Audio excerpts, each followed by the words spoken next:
Today, Elon Musk is going mask off. He has shared an article claiming Zuckerberg stole the election for Biden, claims the media is racist against white people, denied the Allen shooter was a neo-Nazi and claimed it was a psyop. This is all fascist propaganda. Yeah, I saw this. The massive public manipulation thing. Term frequency in popular U.S. newspapers. Racist, racist, and racism. Okay? Oh man, they're talking about racism a lot. Interesting article. Perhaps community notes can add further context and corrections from the Federalist. This sounds like a psyop. An employee-funded media told us Jewish lady and a Korean guy. Dude, the redheaded libertarian... Tucker Carlson wants to absolutely eviscerate the redheaded libertarians' back walls. Oh my god, dude. I've never seen a more horny reply guy, okay? I got a lot of female friends on Twitter, okay? I know when horny, sadistic, psychopathic, stalker reply guys are like. I know how they behave. You are doing it right now. Go jerk off, you weirdo. What the are you doing? He's like, every time the redheaded libertarian is like, oh my god, it seems like the government is trying to make us think that Nazis are bad. Ooh, Tucker Carlson's like, interesting. Can I please get a crumb of pussy, ma'am? Can I please? Can I please you? Please, oh my god, I'm so desperate. I want to you so bad. I'm gonna kill myself. I need your pussy, ma'am. That's what he's saying. Every time he fucking replies, he's literally like, I will literally kill myself if you don't give me crumb of pussy. Please. That's what you're saying, Elon. We know what you're doing. We know what you're doing, you tip, milady ass libertarian piece of shit. It's so dumb. He's like, didn't the story come from Bellingcat, which literally specializes in psychological operation? Tip, milady. I don't want to hurt their feelings, but this is either the weirdest story ever or a very bad psyop. Please have my 12th son. Please. You have such childbearing hips. I like this. Please. Oh my god. It's so obvious. I've seen this troglodyte literally reply to every single post with the redheaded libertarian. I don't want to see the redheaded libertarian, okay? I don't give a about the redheaded libertarian. God damn it, dude. Conservatives are so lame. Like, one Minnesota 7 goes out and is like, I'm libertarian, and everyone's like, oh my god, finally, we have one. It's like, you did this with Tommy Lauren, and now you're doing it with a redheaded libertarian. Keep it in your fucking pants, dude. Jerk off before posting. Holy shit. Like, I get it. All of the sex workers, unfortunately for you, are in hammer and sickle Twitter, okay? So you just can't do that to them, because they're like, I don't know, posting about how they want to fucking kill the rich or some shit, okay? Literally, just every fucking time. Anytime there's like a average looking lady who's like, I'm actually a conservative, I'm like a horrifyingly racist person.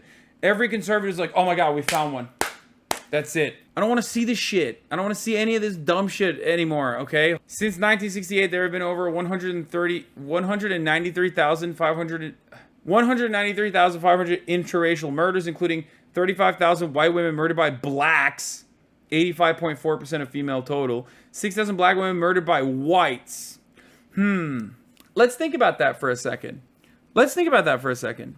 So, 35,000 white women were murdered by black people. The interracial race statistics are really interesting, especially when you consider that the overwhelming majority, around 90% of crime, okay, is being committed intra-racially, as in inside of the race. So it's white on white crime or black on black crime. So what does that leave us with here? When you talk about 35,000 white women murdered by black people, oh, that's right. There is a fuckload more white people in the country. It's just simple fucking math. Oh my god. That's crazy. It's almost like when 60% of the country is white, then like the victims overwhelmingly are still going to be in larger numbers white people. Wow. That's wild. Wow. Math, dude. It's so simple. It's so fucking simple. These guys are the brilliant science leaders of the nation, of the world, of the planet. Really? I can't even talk. This kind of shit is so frustrating because it's just like celebrating idiocy, okay? And I fucking can't stand it, dude. I can't fucking stand it. I hate it. I despise it. They're so confident in their fucking stupidity. It blows my mind. Why is nobody going, hey man, that's actually wrong and dumb. You're wrong and dumb for saying this. Like, do you not have a single fucking person in your circle that can be like, hey dog, you know, not to correct you because you're the great boss king of the planet, but like it seems like you have a complete false reading on the situation. Just think it through a little bit. There's a great danger to media stoking the fires of hatred. Oh God. There's an appeal to just writing off Musk's turn towards fascism as a silly, sad, weird little story, but we did that with Trump and the January 6th happened. What? Even as Elon Musk falls deeper into the web of far-right conspiracy theories. I parsed through the math of how more white guys get killed by the cops despite the fact that black guys get killed at a higher rate, and he said he didn't believe the math. What? What does that mean? Great breakdown of this. Kareem Carr, data scientist. I know a lot of you want a technical breakdown of this meme, so here it is. Misleading format. First thing I did was recreate the bar chart. I wanted to make sure that my calculations matched theirs since they seem to have modified the data reported in the original source. Interracial violent crime incidents, 2018. Black on white, 547,000. Black on Hispanic, white on black, white on Hispanic, Hispanic white, and then Hispanic on black. The original table had percentages, and those seem to have been used to reverse engineers in the numbers in the bar chart. Oh my God. Oh, that's so fucking, that's awful. Number of violent incidents, white, black, Hispanic, offender race, and ethnicity. Small nitpick. Since the percentages are only reported to 3 significant figures, the original bar chart should display numbers to 3 significant figures as well. It's minor, but contributes to the overall sense of the chart as misleading. In my opinion, the original table is vastly superior to the bar chart. It communicates clearly the fact that rates at which white victims experience violent crime involving black offenders is very similar to the overall percentage of black people in the population, 14.6. Yeah, there you go. This point is actively obscured by turning these percentages into counts in the graph. Poor organization of information. It's just, there are more white people in the country, okay? There are more white people. White people make up like 60% of the entire fucking nation, okay? So, of course, there are going to be, in totality, more white victims of everything. More white victims, more white perpetrators of violent crime, more white everything, despite the fact that, you know, black people on average are still poorer overall than white people, okay? That's it. That's the entire point of this. I mean, we don't even need to fucking break it down any further, but, like, let's do it, okay? This particularly misleading because without context, it makes it seem as if black offenders are going out of their way to seek out white victims. But overwhelming majority of Americans are white. The implications of this fact are a bit shocking, so let's let this sink in. In a truly race-blind society where most of the people are white and where victims are being selected purely at random, the vast majority of crimes committed by black offenders should involve white victims. This should be our default hypothesis. Exactly. Because most people are white. So clearly, you know, if you're looking at especially interracial crime, yes, there are going to be more, white victims of crime. Missing context. If we add the same race crime, we see that the vast majority of violent crimes in America involve white victims and white offenders. Exactly. There you go. If we thought race was a huge factor and wanted to make the biggest impact on crime numbers, we might want to start there. Yeah, look at that. Here's the interracial same race violent crime incidents. Wow, white on white crime sure seems out of control. 2.2 million, dude? What the fuck?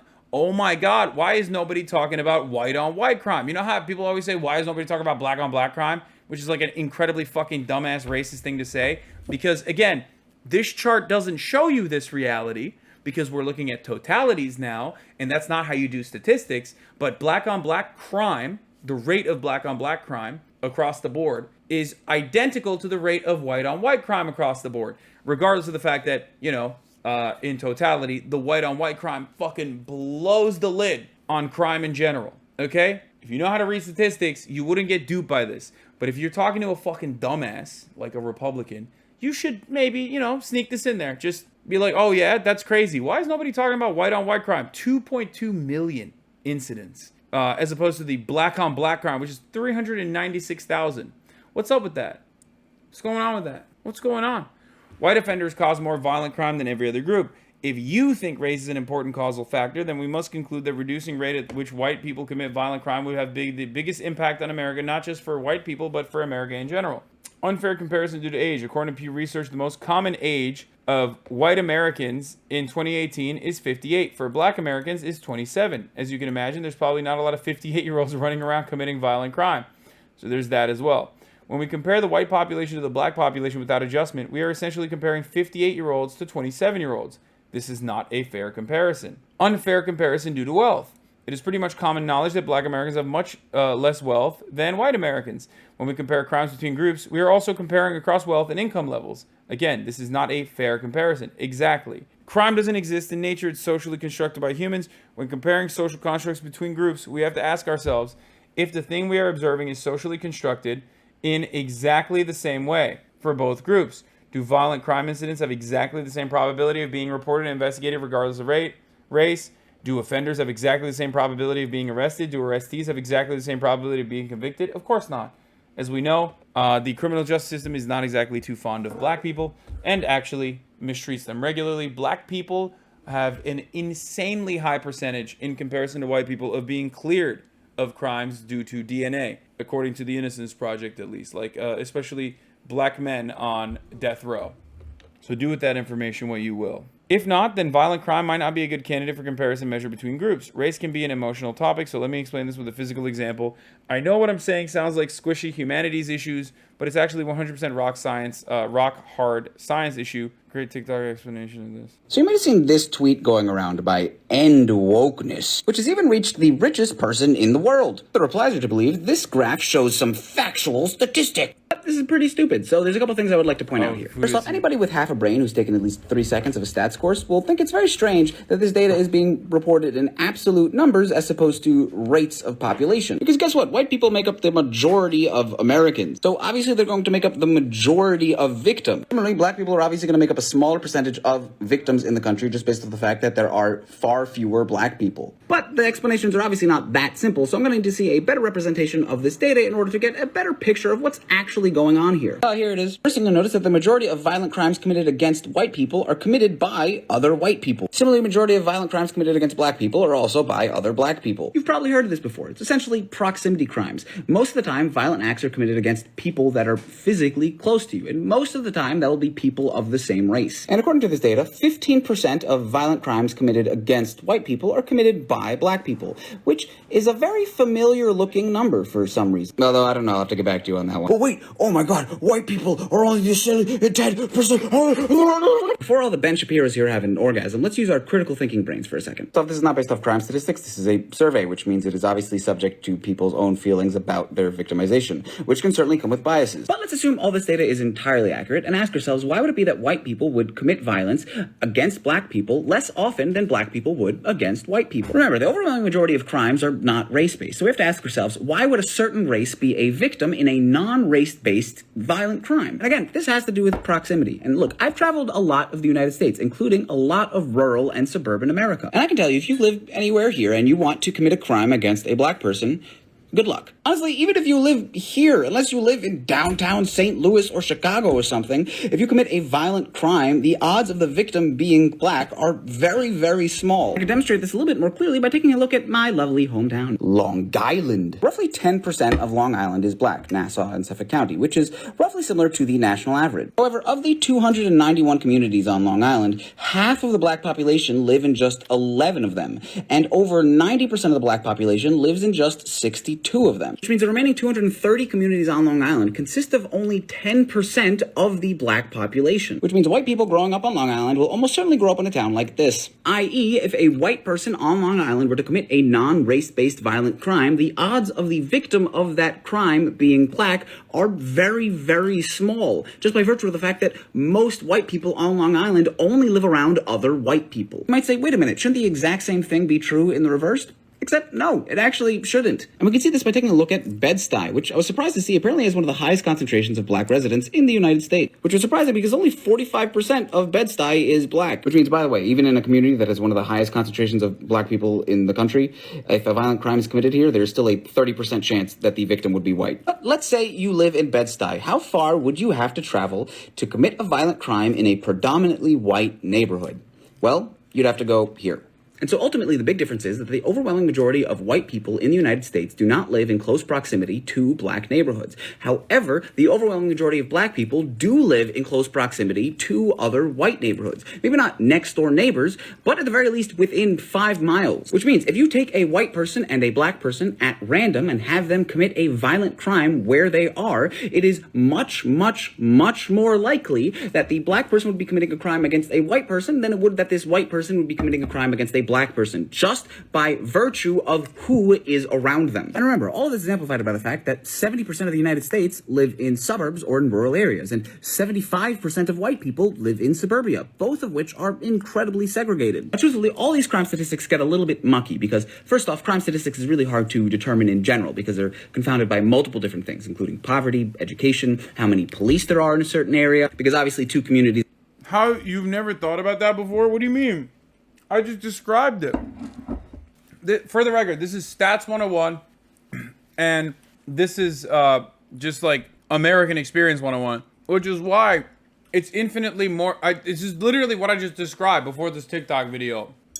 Chat, when you were saying it, I ignored it. Yeah, except you shouldn't ignore what I have to say, especially at the top of the hour when there's a 3-minute ad break. Communities that are equally violent, the one that has more police will have more arrests because there are more people there to physically catch crimes. But when we talk about interracial crime and what narrative the media is spinning, as is implied by that tweet, what they're talking about is crime that is based off of race. So what I would like to see is not just how many interracial crimes there are, but how many interracial crimes there are that are motivated by race. And if that differs depending on the race of the victim. I mean, I don't know, it'd just be really nice if, like, the FBI or something had statistics on hate crimes in the United States. Oh, shoot. And wow, would you look at that? Almost 3 times as many crimes that are deemed as specifically anti-black or anti-African American versus crimes that are anti-white. But I don't want to just go by absolutes here. I want to look at what percentage of total interracial violent crime against white or black people is specifically motivated by race. So if white people commit 62% of crimes against other white people, then that would mean 1.357 million crimes against white people committed by non-white people versus 116,000 crimes committed against black people by non-black people. And with 1942 hate crimes listed that year, that would give us a hate crime rate of 1.67% against black people versus a hate crime rate of 0.05% against white people. Look, here's my chart, Elon. Why don't you retweet this? By the way, that's me.